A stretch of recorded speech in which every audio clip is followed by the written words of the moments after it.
Imagine waking up and finding that your bank balance is still there, but it no longer works. You didn't spend it. You didn't lose it. The numbers haven't changed. But your card is declined, transfers are frozen, and the system that made your money usable has quietly stopped responding. That has already happened before. In 1923, Germany didn't collapse with riots or explosions. It collapsed silently. People went to work with full bank accounts and came home unable to buy food. A loaf of bread cost billions of marks. Money that once meant security became worthless paper. And it didn't take generations. It took less than 5 years. Most people never saw it coming, not because they were careless, but because everything looked normal right up until it wasn't. Banks were open. Jobs existed. Laws still applied. Then, suddenly, they didn't. The same pattern appeared in Argentina in 2001. Banks closed without warning. Withdrawals were blocked. People were told to stay calm and trust the system. Days later, savings were seized and forcibly converted by government decree. Decades of work disappeared overnight. In both cases, the majority lost everything. But not everyone. Some people moved through these collapses without being wiped out. Some rebuilt faster than others.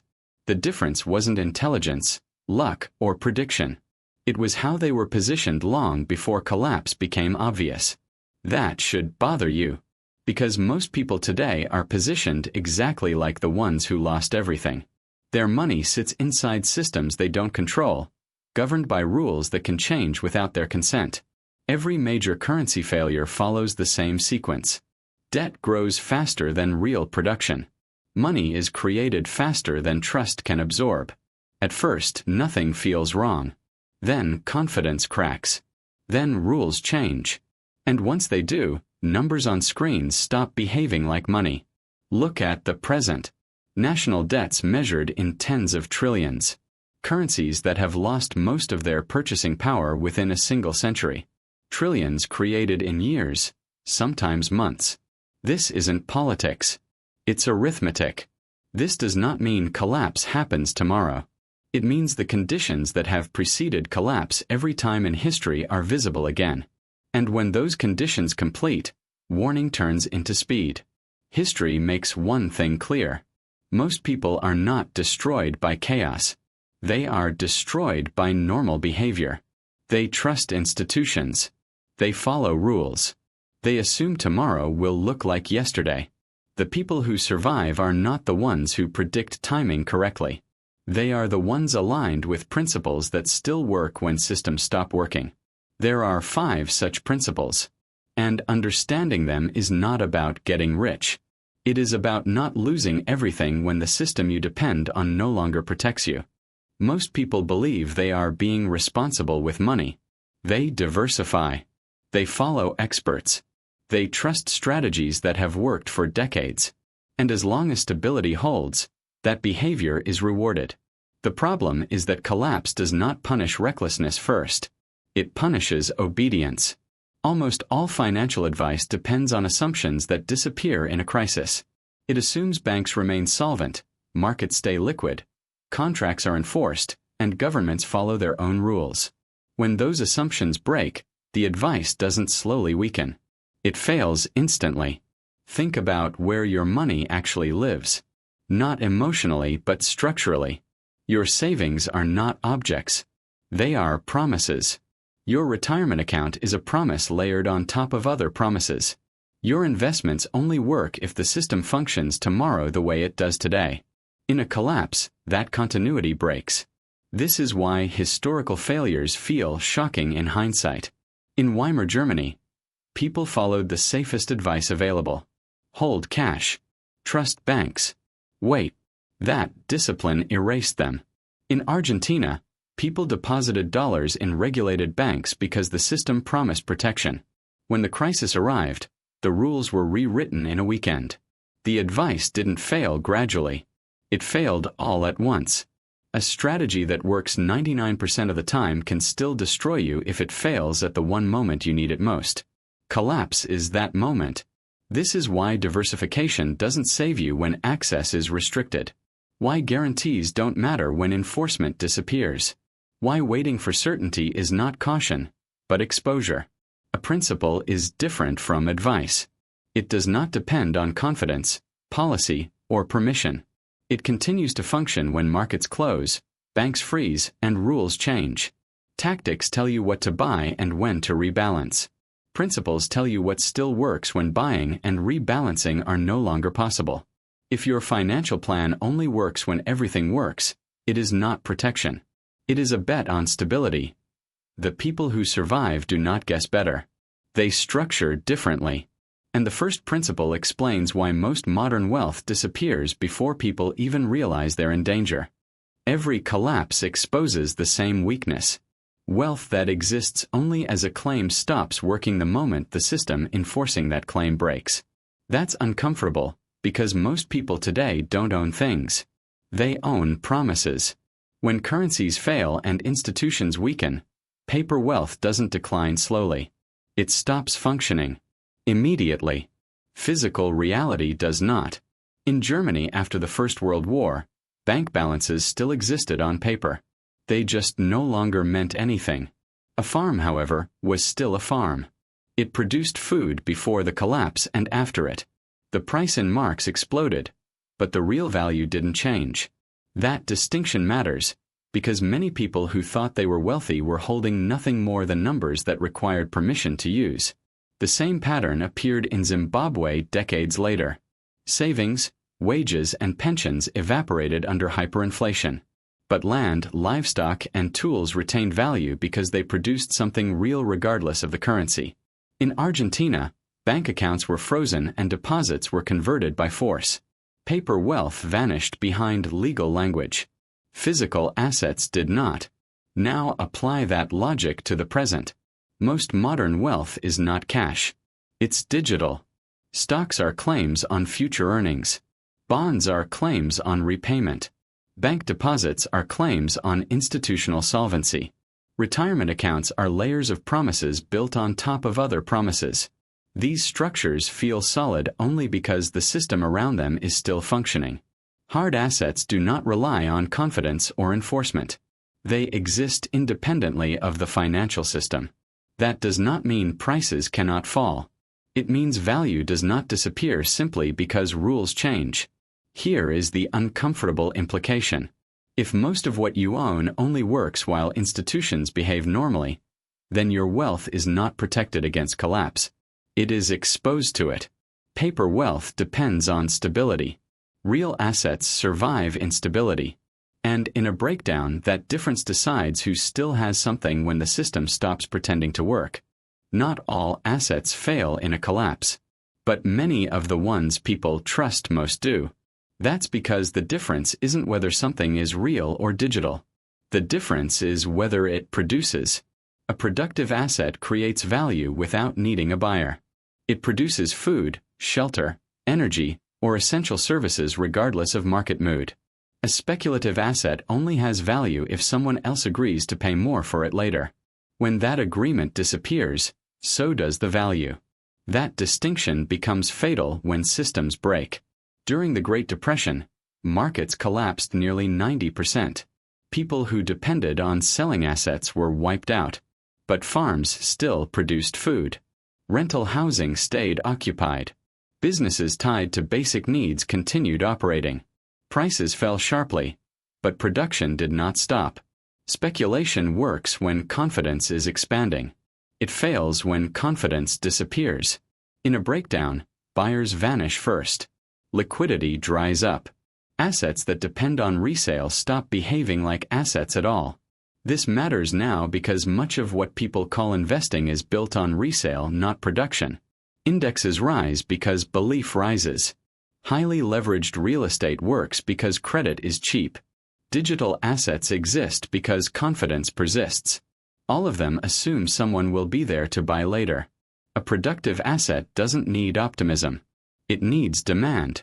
Food is demanded in every economy. Shelter is demanded in every economy.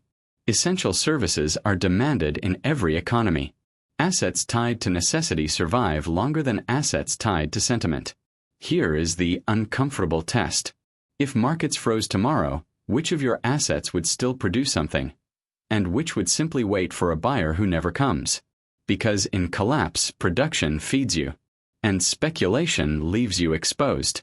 And even productive assets can be taken from you if you rely on the wrong kind of financing. If you rely on debt, you are trusting the system to keep working. That trust is invisible in good times, and catastrophic when it breaks. Debt feels harmless when systems are stable. Income arrives on time. Credit is available. Prices move slowly. Under those conditions, leverage looks like efficiency. Collapse reverses every one of those assumptions. When systems break, income falls or disappears. Credit tightens. Prices swing violently. But debt does not adjust.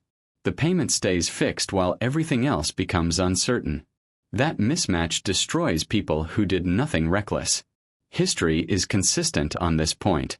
During the Great Depression, farmers borrowed to expand when land prices were rising. When commodity prices collapsed, income fell by more than half.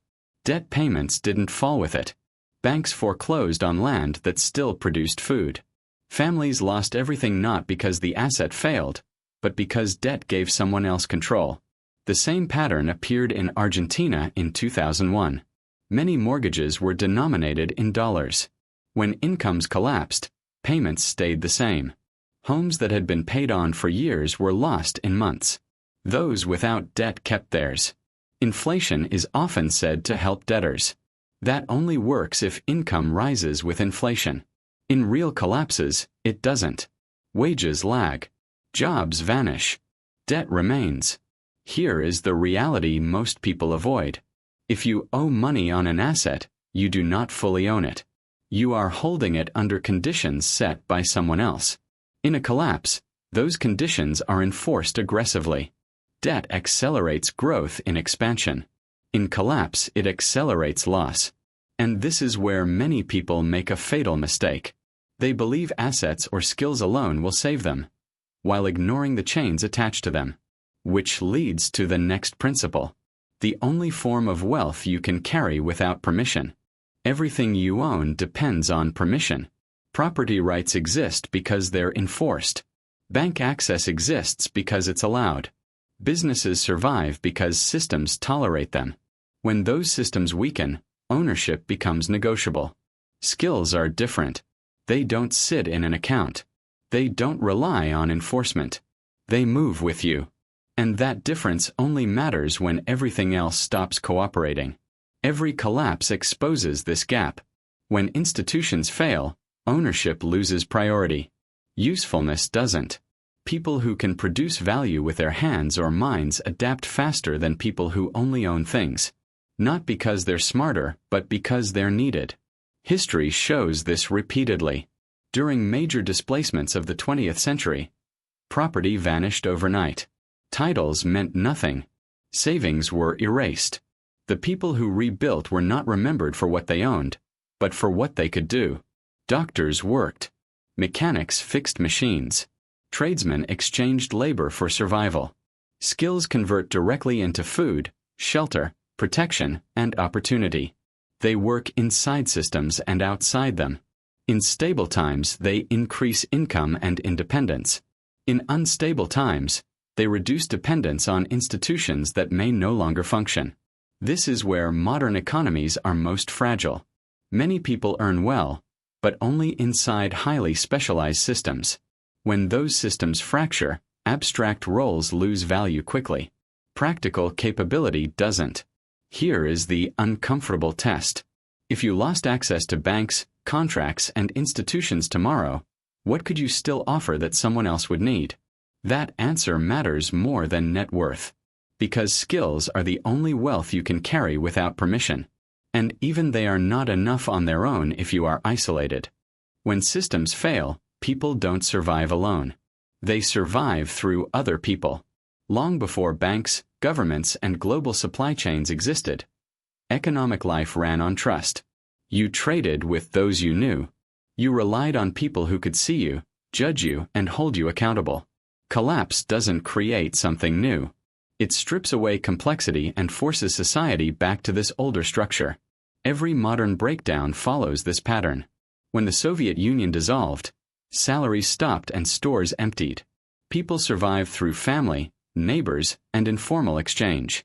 In Argentina, when banks closed, communities formed barter networks. In Lebanon, as institutions weakened, family and local groups replaced what the state no longer provided.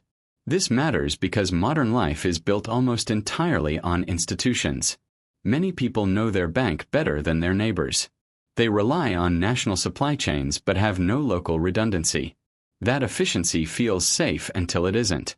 Trust networks cannot be frozen, taxed, or digitally erased. They don't require permission to function. They operate when enforcement fails because they are enforced socially, not institutionally. Here is the hard truth. Hard assets survive collapse. Productive assets feed you. Debt destroys control. Skills give mobility. But without trusted people around you, all of that becomes fragile. Isolation is the hidden risk most people never prepare for. These principles are not predictions. They are patterns repeated across centuries. Rome, Weimar, Argentina, modern economies. The systems change. Human behavior doesn't. If this reframed how you think about money, risk, and survival, subscribe to Economy Files. This channel focuses on patterns, not panic, principles, not predictions, and understanding what survives before the window closes. History already answered the question. The only choice left is whether you position yourself before the system forces the answer on you.